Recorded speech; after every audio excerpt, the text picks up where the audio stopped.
Shalom, shalom, shalom et encore shalom. Précieux Jésus, merci parce que tu es Dieu. Toute la gloire et la puissance te soient rendues en ce jour parce que tu es Dieu.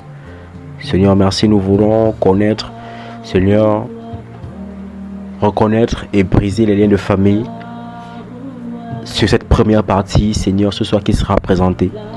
Alors que toute la puissance, l'honneur, la majesté te soit rendue au nom de Jésus-Christ de Nazareth. Ok. Shalom, bien-aimés. Vous savez, beaucoup de personnes sont inconscientes de la vie que nous menons aujourd'hui. Alors, ce soir, j'ai envie de vous présenter sur reconnaître et briser les liens de famille. Vous savez, les liens de famille sont un ensemble de similitudes, qui sont un ensemble de maladies ou des malédictions qui sont propagées de génération à une autre, qui opèrent au sein d'une famille ou d'un peuple, principalement, surtout dans les familles qui certainement sont appelées à réussir, dont les liens sont réclamés.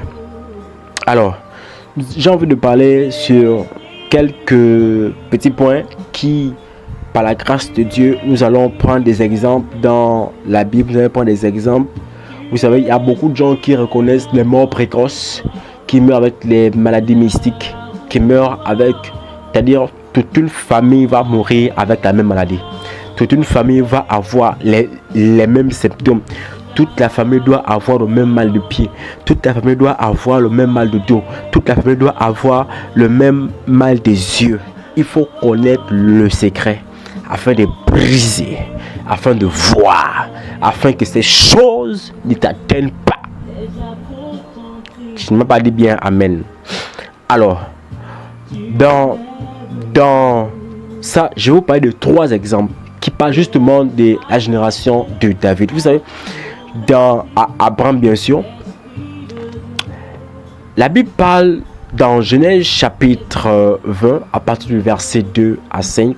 C'est une histoire où Abraham a menti que Sarah était sa sœur. Lorsque Abraham allait dans un autre pays, tellement que sa femme était ravissante, était belle, vous savez, à cause de telles choses dans nos familles, ça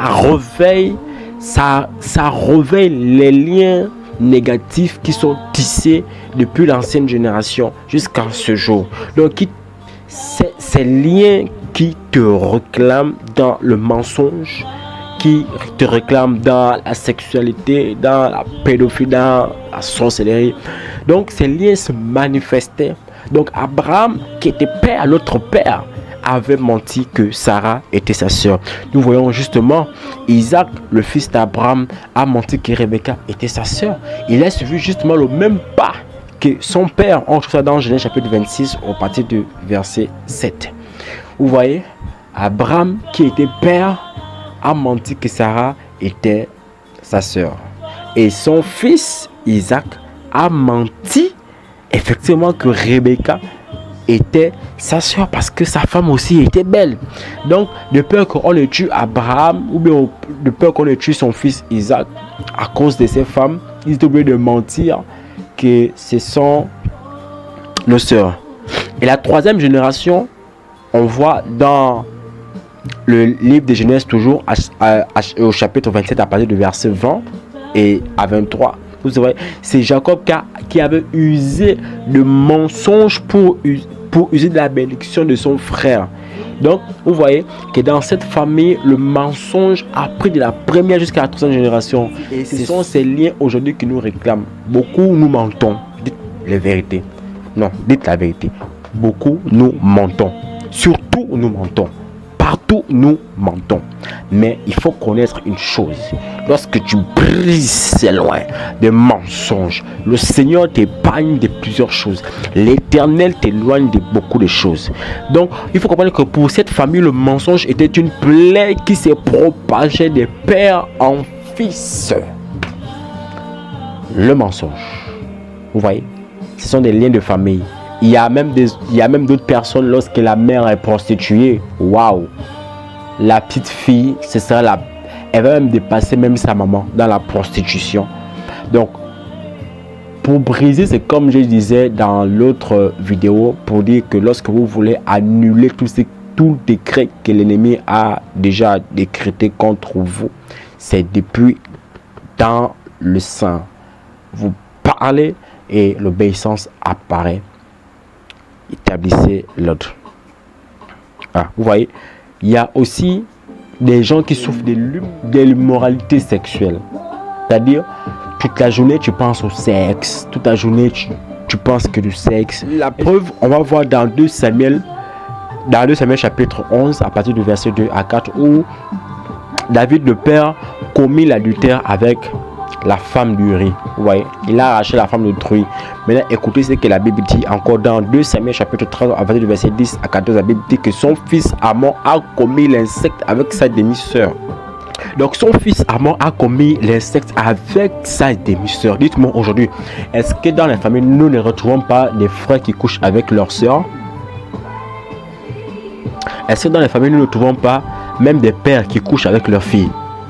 Est-ce que nous ne trouvons pas aujourd'hui des nièces couchées avec des, je sais pas trop là, des cousins et cousines? Aujourd'hui, vous ne voyez pas comment la sorcellerie est en train d'évoluer. La sorcellerie inconsciente et consciente est en train d'évoluer et se manifester dans les vies innocentes de beaucoup de personnes qui certainement sont au milieu de vous. Nous voyons justement dans le 2 Samuel chapitre 16 à partir du verset 22, Absalom, le fils de David, a couché avec les femmes de son père. Dites-moi aujourd'hui, lorsque nos pères prennent les femmes, dont les femmes ont l'âge de leurs enfants, dites-moi un peu, est-ce qu'il nous aura premièrement le respect? Premièrement, il y a un respect qui part. Deuxièmement, il y a les jeux. Vous savez, lorsque la jeunesse est manifestée, tout se lance dans la jeunesse. Donc, David avait beaucoup de femmes qui, son fils, Absalom, couchait avec les femmes de son père. C'est pas du tout normal, c'est ça que nous retrouvons aujourd'hui. Beaucoup de jeunes gens et nos pères qui prennent des jeunes femmes, ce sont des conséquences aujourd'hui qui agissent. Mais pour un chrétien qui a la conscience, je crois que le mieux, ce sera mieux pour toi de s'éloigner de cette famille et de prendre conscience que la vie que ton père ou bien que ta mère mène n'est pas une vie favorable, une vie qui t'apportera un exemple. Et nous voyons justement encore que Salomon, dans sa vieillesse, a eu le cœur détourné de Dieu à cause des femmes.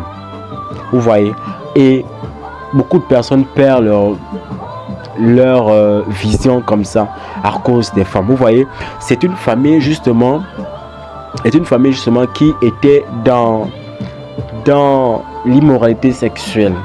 Donc c'est ça ce qu'on appelle tous ensemble l'esprit de famille, donc l'esprit des réclamations. Donc il est bon et juste de briser les liens qui ne viennent pas de Dieu, les mauvais liens, etc. Le Seigneur est merveilleux dans sa gloire. Est-ce que je peux encore parler? Mais la question est que comment opèrent alors ces esprits?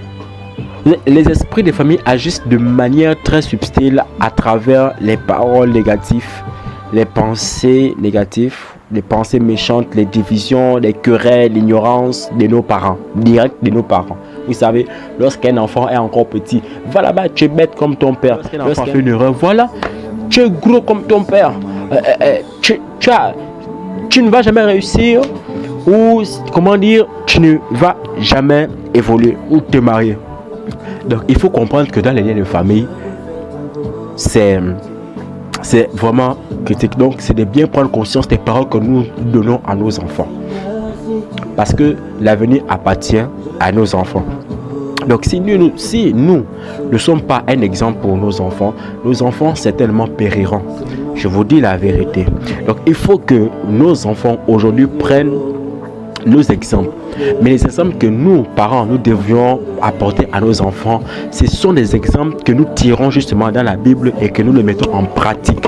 Une fois que les enfants voient ces paroles en pratique,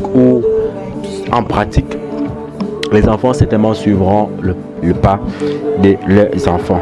Par rapport aux paroles négatives, vous savez, nos parents sont de puissants vecteurs de bénédictions et de malédictions, capables de tuer. Comme on parle d'une langue de feu, la langue feu.